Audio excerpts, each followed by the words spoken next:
What's up guys, I'm BTC. Just how good is Apex Legends, and does it have the potential to seriously hurt Overwatch's player base?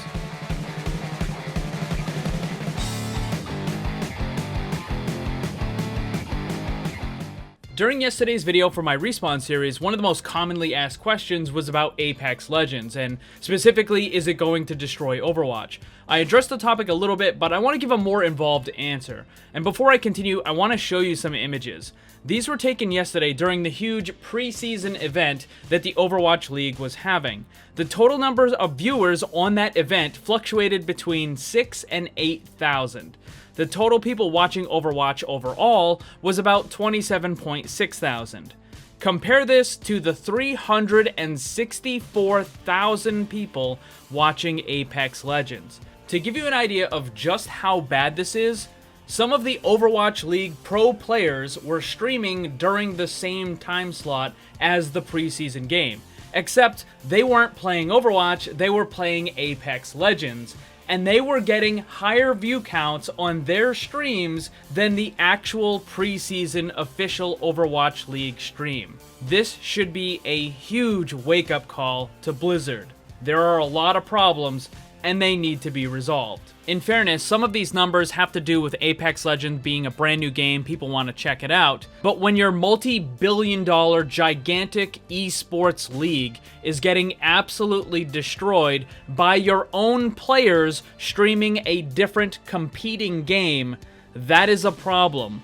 This is a huge wake-up call for Blizzard. I'm sure by now most of you have either played Apex Legends or at least know what it is and have made your own decisions on whether or not you like the game and if you're going to play that over Overwatch and all that sort of stuff. I tried it out a little bit yesterday during my live stream to get a better feel for the game. I've played other Battle Royale style games in the past and I didn't particularly like them. It's not that they're bad games, it's just it wasn't really my thing. But I have to admit, Apex Legends appealed to me a lot more than the other ones did. For many years, I played Counter-Strike. I started way back when it was just a mod and wasn't even its own standalone game. This channel actually has a bunch of CSGO content from a few years back as well. Now, clearly, CSGO is different from Apex Legends, but I get the same sort of feeling when I play it. It feels more of a competitive game. Like, what I do during the match matters a lot more in Apex Legends and CSGO than the way I feel when I play Overwatch, where what I'm doing just kinda doesn't really matter. Because in Overwatch, it takes 6 players to win the match and only 1 to lose. If you have a lever or a thrower or someone who's just goofing off or whatever, then there's a really good chance you're going to lose. But in CSGO, if you're really good, you can carry your team. In Apex Legends, even if your team is dumb or they go off on their own or whatever, you can still carry and win that match. So the personal impact just feels a lot greater with stuff like Apex Legends and CSGO than with Overwatch. As far as comparing Apex Legends to Overwatch, they are wildly different games. There's a small amount of similarity with the abilities that the heroes have, but that's where it ends. Overwatch is an objective-based team game where dying is something that's going to happen repeatedly during the course of the match.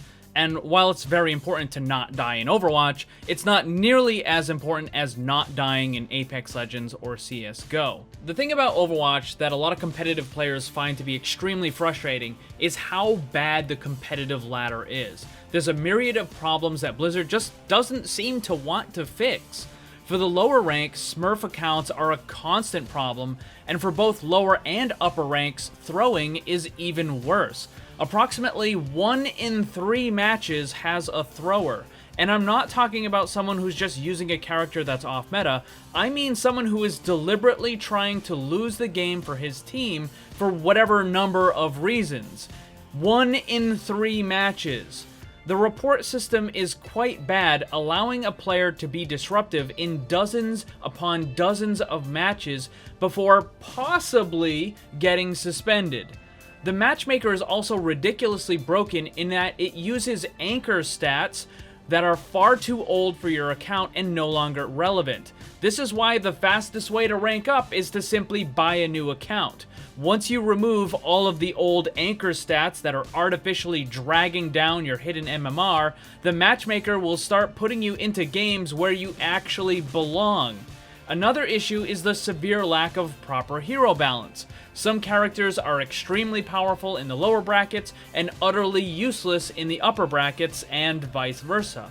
At the highest levels of play, only 7 or 8 characters are ever fully viable at any given time. Upper bracket play has it the worst as they're forced into very strict metas where any deviation puts your team at a significant disadvantage. It's not just with the most current GOATS comp either, because before that was Hanzo Zarya, and before that was Mercy Dive, and before that was Standard Dive, and so on and so on and so on. It's different, but it's the same. A small, select group of characters that are so powerful together that they're nearly required in order to win, at least in the upper brackets of play, and definitely at the pro scene. I think ultimately most of the Apex Legends player base is going to come from other Battle Royale style games, but there will definitely be players from Overwatch that go to Apex Legends and just never look back. Now don't get me wrong, I like Overwatch, I like to play the game when I have the time, but more specifically some of the recent stuff that I've been doing as a content creator in creating new hero concepts has been some of the most exciting and fun stuff that I've done in a game for a very long time. I really enjoy it. I also don't think that Overwatch is just gonna suddenly die, but it's very clear that there are significant issues with the game. Not only the competitive ladder issue, but also other stuff like the staleness of new content. The special events that were once exciting are now just recycled and boring.